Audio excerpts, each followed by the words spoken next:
I was 3 sips into Mai Tai that cost more than my first car when my phone vibrated. It wasn't a polite buzz. It was that frantic, spasms on a tabletop vibration that usually means a server farm in Virginia just caught fire or a junior developer deleted the production database. I stared at the screen. The sun was setting over Maui, painting the sky in shades of bruised purple and arrogant gold, the kind of view people put on postcards to prove they're happy. I wasn't happy. I was exhausted. My bones felt like they were filled with wet cement. This was my first vacation in 3 years. 3 years of 80-hour weeks, 3 years of eating vending machine crackers for dinner, 3 years of keeping a $200 million company afloat with duct tape and caffeine. Before I tell you what the screen said, do us a small favor and hit subscribe honestly. Seeing that number go up is the only thing cheaper than my ex-boss that actually gives me a serotonin boost. Anyway, back to the nightmare. The notification was an email. The subject line was blank. That's usually a bad sign. It's the corporate equivalent of a silence in a dark alley. The sender was Gordon, our CEO. A man whose understanding of cloud infrastructure was limited to knowing that it sounded expensive and lived in the sky. Gordon was the kind of guy who wore Patagonia vests to board meetings and used words like synergy and paradigm shift unironically while cutting the coffee budget to save pennies. I unlocked the phone. The glare of the screen fought the Hawaiian sunset. The email was 2 sentences. Effective immediately, your services are no longer required. Don't bother coming back. I read it once. Then I wipe the condensation from my glass off my thumb and read it again. Then I read it a 3rd time, out loud, to a seagull that was eyeing my garnish. Don't bother coming back. No, thank you for your decade of service. No, we're restructuring. No, here's a generous severance package so you don't burn the building down. Just a digital middle finger sent to a woman who was currently 4,000 miles away from the server room. I felt a numbness spread from my chest to my fingertips. It wasn't sadness. Sadness is what you feel when your dog dies or when they cancel your favorite show. This was a cold, metallic void. It was the feeling of a circuit breaker tripping in a silent house. I thought about the last 3 years. I thought about the night my dad died. I was in the hospital waiting room, laptop open on my knees, migrating our SQL database because Gordon insisted we couldn't afford downtime during business hours. I missed the moment my dad took his last breath because I was troubleshooting a latency issue on the payment gateway. I thought about the Christmas mornings I spent on Zoom calls with offshore teams. I thought about the gray hairs that had colonized my temples like invasive weeds. I was the uptime queen. That's what they called me. When the internet broke, Karen fixed it. When the load balancers choked on Black Friday traffic, Karen rerouted the packets. I was the invisible structural integrity of the entire company, and they just fired me via email while I was wearing a swimsuit. My first instinct was to call HR. But then, I remembered HR was just a department designed to protect the company from lawsuits, not to protect employees from sociopaths. My second instinct was to throw the phone into the Pacific Ocean. But my third instinct was the one that made me good at my job. It was the instinct that analyzed systems, identified vulnerabilities, and executed commands. I took another sip of the Mai Tai. The rum burned pleasantly on its way down. I looked at the email again. Gordon thought he was cutting dead weight. He thought I was just another line item on a spreadsheet, an expensive legacy employee who didn't fit the new vision. What Gordon didn't know, what nobody in that C-suite seemed to remember, was the architecture of the beast they were riding. They thought the cloud was this magical, nebulous thing that just worked.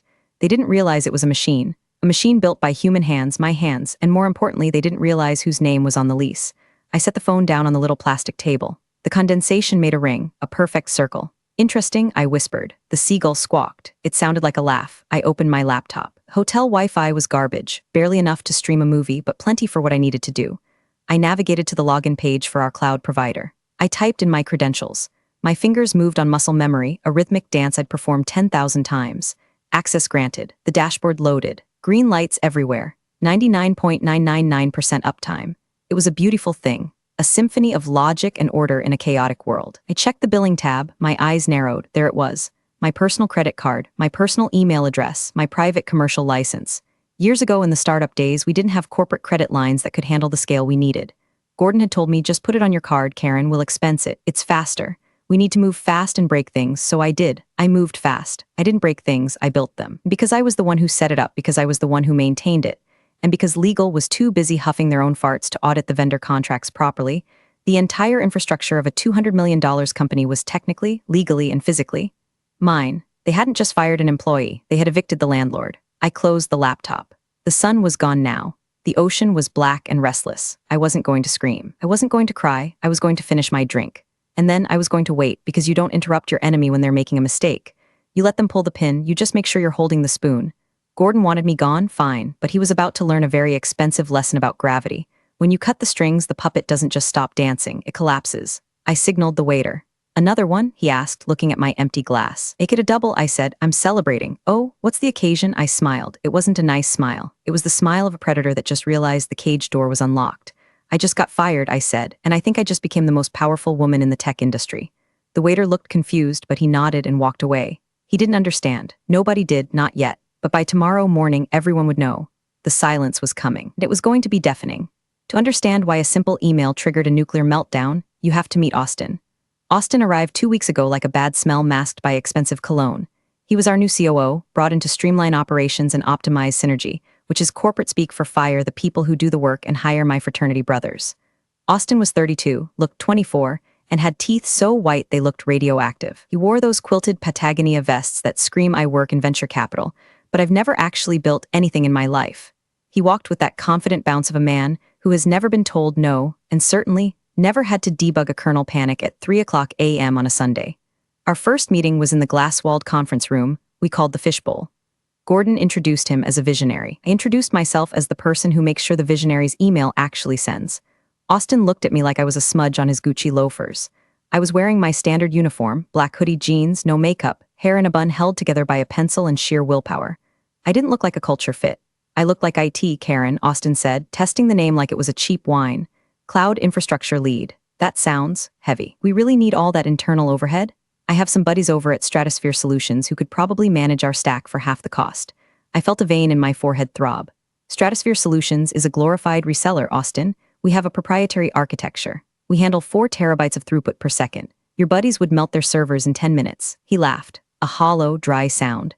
Proprietary usually just means outdated, Karen. We need to be agile. We need to be serverless. We need AI-driven scalability. He was throwing words at me that he'd read in a Forbes article on the toilet. He didn't know what they meant. He just knew they sounded expensive and important.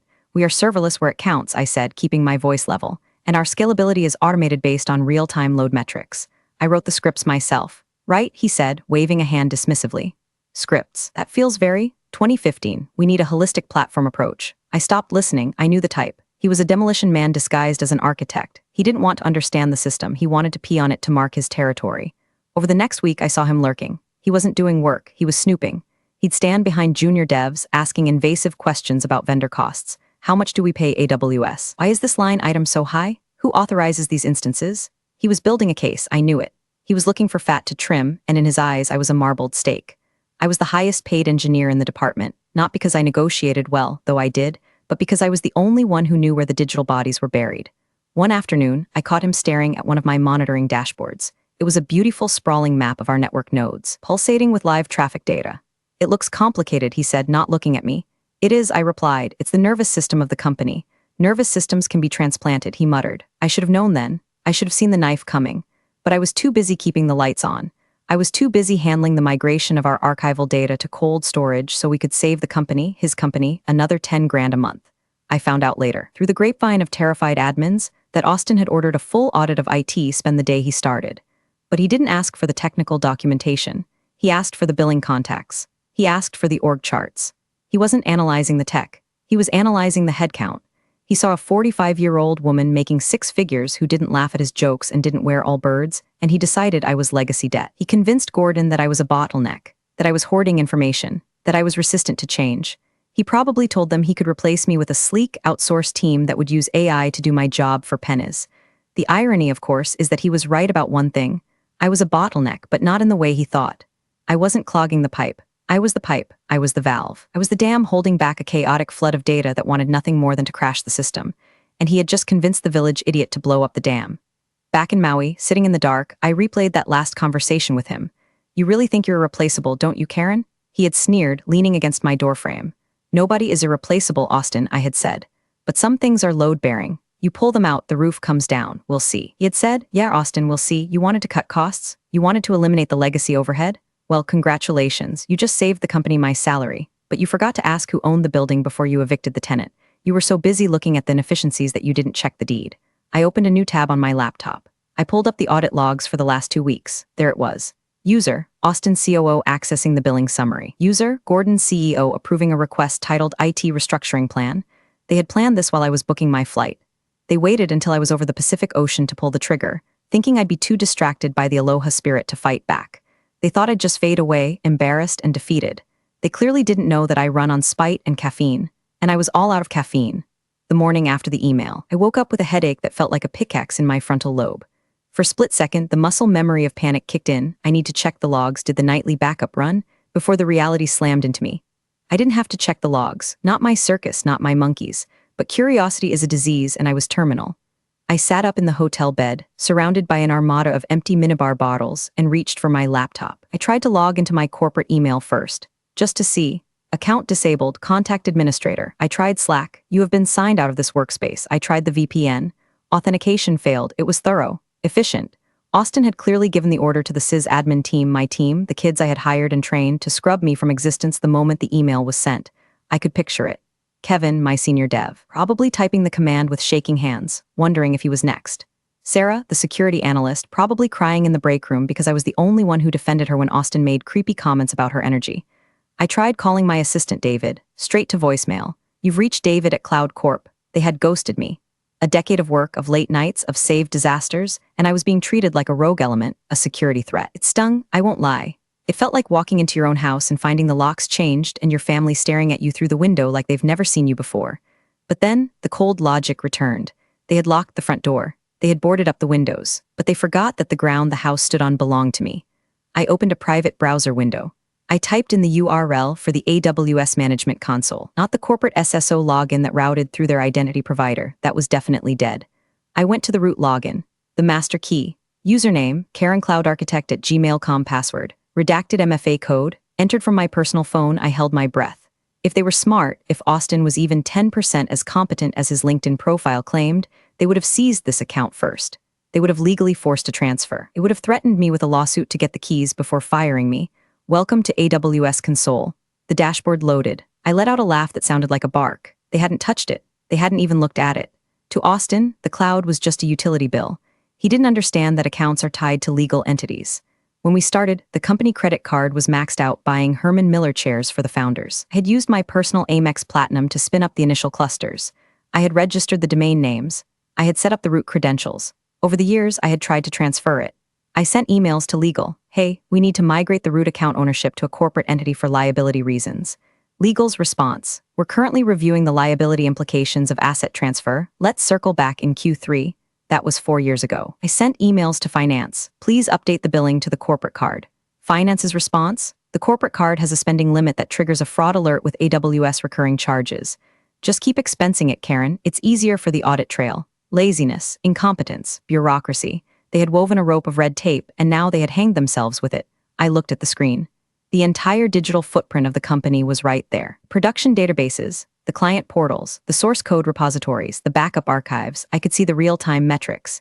CPU usage was spiking, probably the morning login rush. The auto-scaling groups were spinning up new instances. The system was breathing, and I was holding the oxygen tube. I clicked on the billing tab. Current month-to-date balance, $42,308.12. Payment method, Karen's personal Amex. They fired me, but they were still charging lunch to my credit card. The audacity was almost impressive. I opened a terminal window on my laptop. I still had my SSH keys. They were hard-coded into the Bastion hosts because, again, I was the one who set up the security groups, and I needed emergency access that bypassed the corporate SSO in case the identity server went down. SSHI Karen root pem ec2 user at production Bastion connected. I was in. I was inside the network. I was a ghost in the machine. I could see the active sessions. I saw Kevin's username logged into a database replica. I saw Sarah running a vulnerability scan. They were working, oblivious to the fact that their boss was hovering above them like a vengeful god. I typed a simple command. Who am I? Root. The word stared back at me. Root, the base, the source. The absolute power. I wasn't an employee anymore. I was a hostile external entity with administrative privileges. I sipped my lukewarm coffee. I could burn it all down right now. rm/rf/. The classic delete everything command. I could wipe the databases. I could encrypt the backups and throw away the key. It would take them months to recover if they ever did. But that was too crude. That was criminal. That would get me sued, maybe arrested. I didn't want to be a criminal. I wanted to be a lesson. I wanted them to feel the silence. I didn't want to break the window. I wanted to turn off the air. I navigated to the Identity and Access Management (EAM) dashboard. This is where permissions are controlled. This is where you decide who is allowed to touch what. I saw the role Austin COO audit. It had read-only access to everything. I smirked. I clicked edit. Then I looked at the master service control policies. These are the rules that govern the entire organization. I opened a new text file on my desktop and started drafting a plan. Step 1, revoke the license. Step 2, silence the alarms. Step 3, the blackout. I wasn't going to hack them. I was just going to stop paying the bill. I was going to retrieve my property. I picked up my phone and called American Express. "Hi," I said to the automated voice. "I need to report a lost card. Please cancel my current number immediately and issue a new one." "Certainly," the robot said. "Your current card has been deactivated. Step 1 complete." The next time AWS tried to charge my card, which, based on the billing cycle, was tomorrow, the payment would fail. But AWS gives you a grace period. They don't shut you down immediately for a failed payment. I didn't want a grace period. I wanted immediate results. So I went back to the console. I found the organization settings, the button that said leave organization. If the root account leaves the organization, the child accounts, the ones running the actual servers, get orphaned. They lose their billing anchor. But that was too messy. Instead, I looked at the API keys, the little strings of code that let the company's applications talk to the cloud. I selected all active keys. My mouse hovered over the button that said deactivate. Not yet. I needed them to feel safe for one more day. I needed Austin to give his big new direction speech. I checked the company calendar. I still had the synced copy on my phone. Town hall meeting, the future of Cloud Corp. Tomorrow, 10 o'clock a.m. PST. Perfect. I closed the laptop. I was going to enjoy my day at the beach. I was going to snorkel with turtles. I was going to eat fresh poke. And tomorrow at 10:01 a.m., I was going to turn off the sun. The next morning, Maui was disgustingly beautiful. The ocean was a sheet of turquoise glass. The air smelled of plumeria and expensive sunscreen. I sat on my balcony, wearing a bathrobe and sunglasses, looking like a retired villain from a Bond movie. My laptop was open on the patio table next to a pot of Kona coffee. It was 9:55 a.m. in Oregon. The town hall was about to start. I didn't have access to the Zoom link anymore, obviously. But I didn't need it. I had something better. I had Twitter. And I had the internal chat logs of the DevOps team, which I was currently tailing via a backdoor shell I'd left open on a forgotten staging server. I could see the chatter scrolling by in green text on a black background. "Kevin Dev, you guys seeing this lag on the auth server? Sarah Sec. Yeah, latency is creeping up. Is Karen around? Kevin Dev, dude. Didn't you hear? She's gone. Sarah Sec, what when? Kevin Dev, Austin fired her yesterday via email. Sarah Sec, Jesus, who's running the migration? Kevin Dev, we are. I took a sip of coffee. Poor kids, they were about to learn trial by fire. 10 o'clock a.m. The town hall was starting. Austin would be on stage now, flashing those veneers, talking about lean operations and trimming the fat. He was probably making a joke about how easy it is to manage the cloud in 2024. "It's all automated," he'd say. "It runs itself." I minimized the chat and brought up the AWS console. I navigated to CloudWatch, the monitoring service. This is the dashboard that tells the engineers if the system is healthy. It's the eyes of the ship. I selected the main dashboard group. Action, delete. Are you sure? I clicked yes. Instantly in the DevOps chat, panic flared. "Kevin Dev, guys, my dashboard just went blank." Sarah Sec, mine too, says resource not found. "New guy Steve, is the internet down?" Kevin Dev, no, Slack is working, the monitors are gone, the widgets are just deleting themselves. I smiled. Step 1, blind the enemy. They couldn't see the traffic spikes. They couldn't see the error rates. They were flying a 747 in a thunderstorm, and I just covered the windshield with duct tape. Now for the engines. I navigated to the API gateway. This is the front door for all mobile apps and web clients. Every time a customer tries to log in, check their balance, or upload a file, it goes through here. I selected the production stage. I looked at the throttling settings. Currently set to 10,000 requests per second. I changed it to 0, update configuration. The loading spinner spun for 3 seconds, then success. I switched back to the chat logs. Took exactly 12 seconds. Support bot, alert, ticket volume spiking. 50 new tickets in 10 seconds. Kevin Dev, I'm getting 503 errors on the login page. Sarah Sec, the app is dead, I can't log in. New guy Steve, what do we do? Who knows how to revert the API config? Kevin Dev, that was Karen's domain. I don't even have right access to that gateway. Chaos, pure unadulterated entropy. I opened Twitter. I searched for Cloud Corp. At Angry User 123, is it Cloud Corp down? App keeps crashing. At TechCruncher, reports surfacing of major outage at Cloud Corp. Timing coincides with rumored executive shakeup. At CryptoBro99, at Cloud Corp rug pull, my assets are frozen. I checked the time. 10:15 a.m. Austin was probably just getting to the part of his speech about unmatched reliability. Suddenly, my personal cell phone buzzed. It wasn't a notification. It was a call. I looked at the ID. Gordon, I let it ring. It stopped. Then it rang again immediately. I let it ring. Then a text came through. Gordon, Karen, are you seeing this? System is down. Need you to hop on a call ASAP. I laughed out loud. The seagull was back, watching me. He thinks I work for him, I told the bird. I didn't reply. I just watched the chat logs accelerate. Kevin Dev, Austin just ran out of the conference room. He looks like he's gonna puke. Sarah Sec, the CTO is screaming at me asking why the rollback isn't working. Kevin Dev, tell him we don't have permissions. The rollback script runs on the Jenkins server, and the Jenkins server can't talk to the repo because the keys are dead. They were figuring it out. Slowly, they were realizing that the fat they trimmed was actually the muscle, the bone, and the brain. I decided to turn the screw one more time. I went to the RDS database console. I didn't delete the data, I'm not a monster. But I did modify the security group, the virtual firewall. I removed the rule that allowed the web servers to talk to the database. Effectively, I just cut the phone line between the brain and the memory. The application wasn't just down now, it was lobotomized. Another text from Gordon.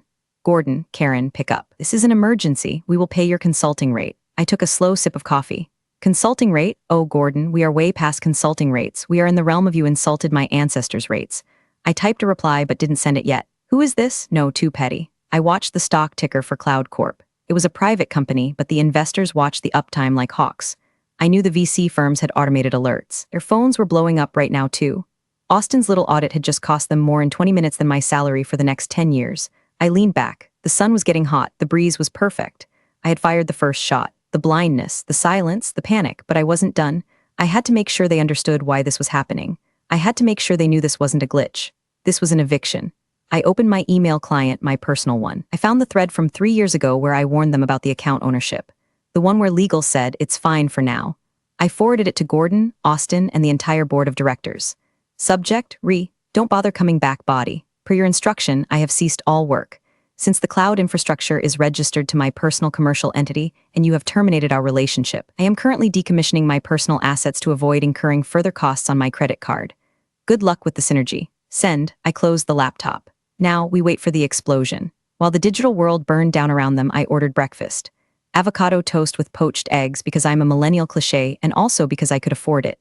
You're probably wondering, Karen, isn't this illegal? Isn't this extortion? Let me clarify something for the armchair lawyers in the comments. If I had hacked into their system, yes, I'd be going to federal prison. But I didn't hack their system. I simply stopped letting them borrow mine. See, the legacy trap is a common phenomenon in tech startups that grow too fast. In the beginning, you do whatever it takes. You put servers on your credit card. You register domains under your personal GoDaddy account because the corporate card is maxed out. You write the code on your personal laptop because the company hasn't bought you one yet. Most companies fix this when they hit series of funding. They audit, they transfer, they clean up. But Gordon was cheap and Austin was arrogant. 3 years ago, I sent a memo. I remember writing it. It was titled Critical, Infrastructure Asset Transfer. I outlined that the entire AWS organization, the GitHub repositories, and the DNS records were legally property of Karen Smith Consulting LLC, a shell I set up for tax reasons. I urged them to transfer it to Cloud Corp Inc. I remember the meeting. Gordon looked at the transfer fees, AWS charges for support plan changes, and reserved instance transfers. It would have cost about $15,000 in administrative overhead and overlapping billing cycles. $15,000? Gordon had scoffed, spitting crumbs of a muffin on the table. Just leave it, Karen. We have an implied license. We'll fix it when we IPO. Implied license is a legal term that means we're too lazy to do paperwork. I warned legal. Their general counsel, a guy named Brad who spent more time golfing than lawyering, told me as long as we pay the bill, it's fine. Don't be a bureaucrat, Karen. So I became the bank. Every month. AWS charged my Amex $40,000 plus. I submitted an expense report. Cloud Corp reimbursed me. Technically, I was a reseller. I was a service provider. And my client, Cloud Corp, just fired me without cause and without a contract termination clause. So, when I turned off the sky, I wasn't sabotaging their company. I was terminating service for a non-paying customer who had just been abusive to the vendor. I pulled up the receipts on my phone. I had a folder named CYA Cover Your Ass. It contained every email, every Slack message, every signed document where they acknowledged that I owned the account. I looked at the forwarded email I had just sent to the board. My phone rang again. This time it wasn't Gordon. It was Brad, the general counsel. I answered. Karen? His voice was tight, high-pitched. He sounded like he was being strangled by his own tie. Hi, Brad. How's the golf swing? Karen, turn it back on. Now, we can discuss a severance package, but you cannot hold the company hostage. This is a violation of the Computer Fraud and Abuse Act. Actually, Brad, I said, cutting into my egg yolk, it's not. I'm the account holder. My name is on the invoice. My social security number is attached to the tax ID. You guys fired me, which means you terminated the implied contract between Cloud Corp and Karen Smith Consulting. I'm just mitigating my damages. I can't afford a $40,000 bill next month if I'm unemployed. We will sue you into the ground, he hissed. You can try, I said calmly. But discovery will be fun. I have the email from 2021 where you specifically declined the asset transfer to save money. I have the email from yesterday where Gordon fired me with zero notice. And right now, I have the root credentials. If you sue me, I might just decide that my company needs to pivot and delete the data to make room for new projects. Silence. Long, heavy silence. What do you want? Brad asked. The fight was leaving him. He knew I had them. He knew that even if they won a lawsuit in 2 years, the company would be dead in 2 days without the data. I don't want to talk to you, Brad, I said. And I don't want to talk to Gordon, I want to talk to the board. The board is in an emergency meeting, he said. Good, tell them to check their email, and tell Austin. I paused. Tell Austin that legacy debt collects interest. I hung up. I checked the timestamp. It had been 45 minutes since the outage began. The losses were probably hitting the $1 million mark. Customers were churning. Data was stagnant. I felt a twinge of guilt about the customers, the innocent businesses relying on our platform. But then I remembered the way Austin looked at me when he said, "Do we really need all that overhead?" Yes, Austin, you do. And right now the overhead is standing over your grave. I finished my breakfast. The adrenaline was starting to fade, replaced by a cold, hard resolve. This wasn't a game anymore. This was a negotiation. And I held the only currency that mattered. By 11 o'clock a.m., the situation had shifted from technical difficulty to existential threat. My phone was vibrating so constantly it was sliding across the table on its own. Calls from Gordon, calls from Brad, calls from numbers I didn't recognize, probably board members. I ignored them all. Then a text came in from Marcus. Marcus was the CTO. He was a decent guy, actually. A bit spineless. The kind of leader who let Austin steamroll him because he avoided conflict, but he respected the tech. He had been at a conference in London, which is why he hadn't been part of the ambush yesterday. He must have just landed and turned his phone on to the apocalypse. Marcus, Karen, I just landed. The dashboard is red. Everyone is screaming. Kevin says he can't access the route. What is going on? I felt a pang of sympathy. Marcus didn't deserve this. He had let the fox into the henhouse when he hired Austin. He was complicit by negligence. Marcus, please. Gordon says you went rogue. He says you hacked us. I told him that's impossible. You're the most ethical engineer we have. Talk to me. I stared at the screen. Ethical. That was the trap. They relied on my ethics to cover for their greed. They assumed I would never let the system fail because I loved it too much. They weaponized my professionalism against me. I typed a reply. Me. I didn't hack anything, Marcus. I just took my keys back. Marcus, keys? What keys? Me, the AWS root keys. The ones registered to my personal email. The ones I asked you to transfer 3 years ago, remember? 3 bubbles appeared. He was typing, then stopped, then typing again. Marcus, oh my God, you own the infra. Me, bingo. Marcus, Karen, Gordon is an idiot. Austin is a fraud, I know that, but we have clients. We have hospitals using our data archives. You have to turn it back on. Hospitals, that was a low blow. We did have a few healthcare clients, but their critical systems were on-prem. We just handled their cold storage backups. Nobody was dying, but Marcus knew how to hit my conscience. Me, I can't, Marcus. I'm not an employee. I have no authorization to operate Cloud Corp systems. That would be a liability. Marcus, stop IT. This isn't a joke. Why is the cloud inaccessible? And there it was, the question, the panic. The realization that the invisible thing they took for granted was gone. I typed the line I had been holding in my chest for 24 hours. Me, because you fired the sky. I hit send. I watched the read receipt appear instantly. You fired the sky. It was dramatic, maybe a little over the top, but it was true. They thought the cloud was just there like air. They didn't realize it was a service I provided. Structure I upheld. 10 seconds later, Marcus called. I answered this time. Karen, he breathed. He sounded like he was running through an airport. I'm firing Austin. Right now, I'm calling the board. I'm telling them everything. Just, please, give us the keys. It's not that simple, Marcus, I said, my voice steady. I don't trust you anymore. You let a guy in a fleece vest dismantle my team. You let him fire me while I was on vacation. The trust is gone. The contract is void. What do you want? He begged. Name your price. Double salary? Equity? We can overwrite, Gordon. The board is terrified. I don't want a job, I said. I want a buyout. A buyout? I own the infrastructure, I said. If you want it back, you have to buy it from me. Karen Smith Consulting LLC is open to acquisition offers, but the price just went up. How much? $5 million, I said, cash. Plus full vesting of my original stock options that you guys tried to cancel. $5 million? That's extortion? No, Marcus. Extortion is threatening to release your browser history. This is business. You want to buy a fully operational, enterprise-grade cloud architecture with 99.999% uptime history. That's the market rate. Actually, it's a discount. Building it from scratch would cost you $20 million and take 2 years. He was silent. He knew I was right. I'll take it to the board, he whispered. You do that, I said, and Marcus, tell Austin to update his LinkedIn. I hear unemployed is trending. I hung up. I was shaking a little. $5 million, it was a crazy number, but they were losing that much in market valuation every hour. I went back to the Twitter feed. The hashtag #CloudCorp down was trending. Tech blogs were running live updates. Breaking, Cloud Corp outage enters hour 3. Insider reports suggest catastrophic leadership failure. I refreshed the page. Update, leaked internal emails suggest the entire infrastructure was owned by a rogue employee who was wrongfully terminated. Someone leaked my email, probably Kevin. Good boy, Kevin. The narrative was shifting. I wasn't the villain anymore. I was the martyr. The symbol of every overworked, underappreciated tech worker who held the world on their shoulders while the executives played golf. I poured another cup of coffee. It was cold, but I drank it anyway. The taste of victory is sweet enough to mask the bitterness. At 1:00 p.m., my phone rang. It was a conference line. The area code was Delaware Legal HQ. I put it on speaker and set it on the table next to my half-eaten lunch. "This is Karen," I said, crunching into a macadamia nut. "Karen, this is Jonathan Sterling," a deep, gravelly voice said, the chairman of the board, the money man. "You have the full board on the line, along with Gordon and Marcus." "Hi, Jonathan. Long time. Remember the Christmas party where you asked me to fix your wife's iPad?" "Good times." Karen Sterling cut in, his voice tight. "Let's cut the pleasantries. We have a crisis. We understand there is a dispute regarding the ownership of the AWS root credentials." "There's no dispute, Jonathan," I said. "I have the receipts. You have the outage. It's pretty clear." "You're prepared to offer you reinstatement," Sterling said, sounding like he was swallowing broken glass. "With a 20% raise, and we will address the management issues that led to this." "Address?" I laughed. "You mean Austin? Is he on the line? Hey, Austin, how's the audit going? Find any more efficiencies?" Silence. I could hear someone breathing heavily, probably Austin hyperventilating. "I'm not coming back, Jonathan," I said. "That bridge is burned. You salted the earth when you fired me via email during my PTO. I don't work for people who treat me like disposable hardware." "Then we will accept your offer," Sterling said quickly. "The buyout, $5 million, we will wire it today. Just give us the keys." He folded too fast. That was my first clue.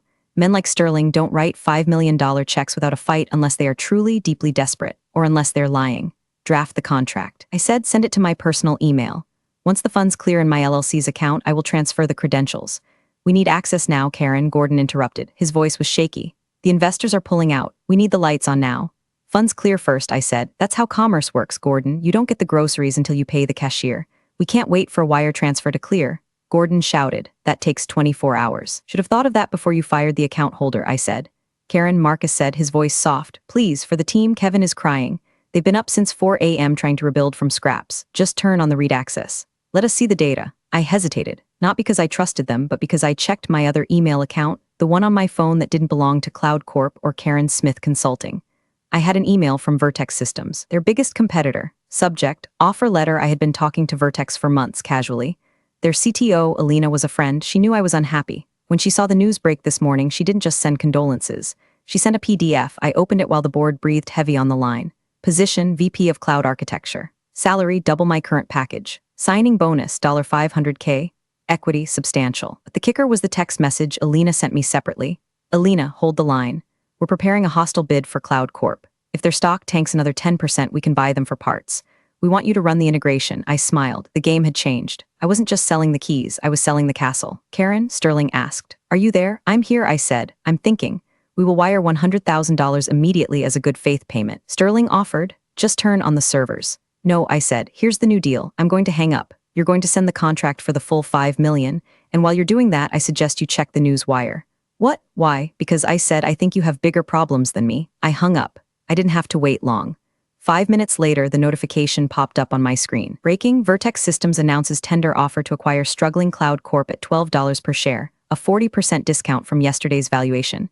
The board meeting I just left must have turned into a bloodbath. They weren't just fighting me anymore. They were fighting for their existence. And I held the ace. If Vertex bought Cloud Corp, I wouldn't need to sell the keys to Sterling. I'd be giving them to Alina, my new boss. I texted Alina, "They're on the ropes. Finish them?" Alina replied, "Offer sent to board. We explicitly listed resolution of infrastructure liabilities as a condition of closing. That means you." I leaned back. The sun was setting again. It had been 36 hours. I had destroyed a company, secured a massive payday, and lined up a promotion, all while wearing a bathrobe. But there was one loose end. Austin. I wanted him to know it was me. Not just the rogue employee, but the specific woman he underestimated. I opened my laptop again. I still had root access. The system was still down for the world, but I could still push a message to the internal splash page, the one the employees saw when they tried to log in. I typed a simple HTML file. H1 error 404, competence not found /H1P, please contact Austin for support. He knows a guy at Stratosphere Solutions. /P, I pushed the update. Petty? Yes. Professional? No. Satisfying? Orgasmic. The next 12 hours were a blur of lawyers, DocuSigns, and vindication. Cloud Corp rejected the buyout offer from Vertex initially.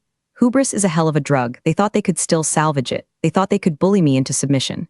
Brad sent a cease and desist. I replied with a screenshot of the AWS terminate account button. He went silent. Gordon went on CNBC to try and calm the markets. He looked like he hadn't slept in a week. He stammered something about a vendor dispute and legacy anomalies.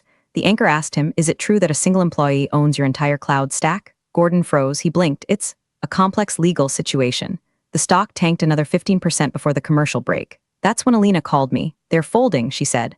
Her voice was crisp, professional. Triumphant. "Sterling just called our CEO. They're accepting the acquisition offer. $10 a share, it's a fire sale. Congratulations, I said. You just bought a lemon. No, Alina said, we bought the customer list. And we bought the IP, the infrastructure? Well, we have our own, we just need to migrate the data. And lucky for us, we just hired the person who has the keys. I felt a genuine smile spread across my face. So I'm hired. The offer letter is in your inbox, Alina said. VP of Infrastructure. You report directly to me. No Austins, no Gordons, and Karen, we pay for the AWS accounts on the corporate card. From day one. Deal, I said. One condition, Alina added. We need the Cloud Corp system back online by tomorrow morning. We can't announce the acquisition if the product is dead. It scares the clients. Consider it done, I said, but I want to do it my way. As long as it's green by 9 a.m., I don't care how you do it. I hung up and opened the Vertex offer letter. It was beautiful. A signing bonus that wiped out my mortgage. Stock options in a stable, competent company, and a title that commanded respect. I signed it digitally. Then I drafted one last email to the Cloud Corp board. To Board of Directors CC, Gordon, Austin, Brad from Karen Smith, VP. Vertex Systems, subject. Resolution, as you are aware, Vertex Systems has acquired Cloud Corp. As the new VP of Infrastructure for Vertex, I am authorized to assume control of all legacy assets. I will be restoring service shortly. Regarding the $5 million buyout we discussed, since Vertex now owns you, that point is moot. However, I have attached an invoice for $42,308.12 for this month's AWS bill. Please remit payment to my personal Amex immediately. Austin, I suggest you back up your emails locally. I'll be wiping the executive mail servers first as part of the security audit. I hit send. I imagined the room where they were reading it. The silence. The realization that not only had they lost the company, but the woman they fired was now coming back as their conqueror. I logged back into the AWS console. I went to the API gateway. I set the throttling limits back to 10,000. I went to the CloudWatch dashboard. I restored the widgets. I went to the security groups. I re-enabled the database connections. It took 5 minutes. Slowly, the graphs started to populate. The red lines turned green. The error rate dropped to 0. The heartbeat returned. I watched the traffic spike as users flooded back in. It was working. The sky was back on, but it wasn't their sky anymore. It was mine, and now it was Vertex's. I closed the laptop. I was done. I walked down to the beach. The stars were out. The ocean was loud. I felt lighter than I had in 20 years. They fired me to save money. In the end, it cost them everything. 2 days later, I was back in Oregon. Not at the Cloud Corp office. That place smelled of fear and packed boxes, but at the Vertex headquarters across town. It was a glass tower that actually looked like it was built in this century. There was a joint press conference scheduled. The acquisition was official. I wasn't supposed to be on stage. I was just the VP of Infra, but Alina insisted. You're the face of the merge, she said. Plus, the internet loves you. #Karen was right is still trending. We watched from the wings as Gordon took the podium. He looked 10 years older. He read from a prepared statement, his voice devoid of that arrogant visionary spark.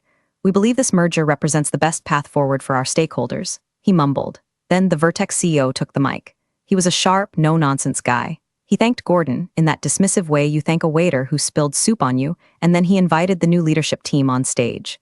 And leading our combined infrastructure strategy, he said, Karen Smith. I walked out, the flashbulbs popped. I saw Gordon flinch. I saw Austin standing in the back of the room near the exit sign. He wasn't wearing his Patagonia vest. He was wearing a wrinkly suit. He looked small. I took the mic. I didn't have a speech prepared. I didn't need one. Technological debt, I said into the silence, is real. But the most expensive debt a company can accrue is human debt. And you treat your foundational people like outdated hardware, you don't just lose efficiency. You lose your foundation. I looked directly at Austin. He looked down at his shoes. Cloud Corp fell because it forgot who held up the sky, I said. At Vertex, we build weatherproof roofs. There was applause.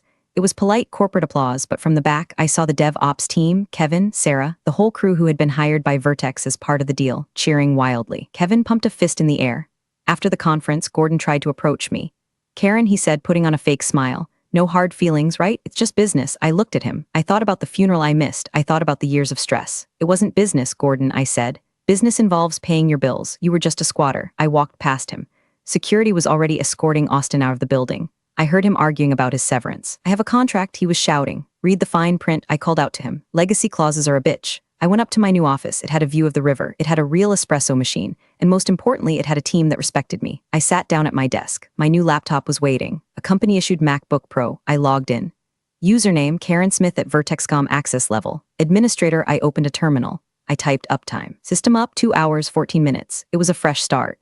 I pulled a small bottle of sriracha out of my bag, my one concession to chaos, and put it on my desk next to a framed picture of Danny DeVito. Don't ask, it keeps me grounded. I took a sip of my coffee. They tried to delete me. Instead, they just rebooted me with better specs. I put my headphones on. I played the sound of rain. The sky was clear. The forecast was excellent. And if anyone ever tried to fire me again, Well, let's just say I made sure the kill switch on the new system was even harder to find. Funny how some people forget who built the system they depend on until it's gone. Karen didn't scream or beg, she just let silence speak for her. In the end, it wasn't revenge. It was accountability delivered in code and calm. Thanks for tuning in, and I'll see you in the next story.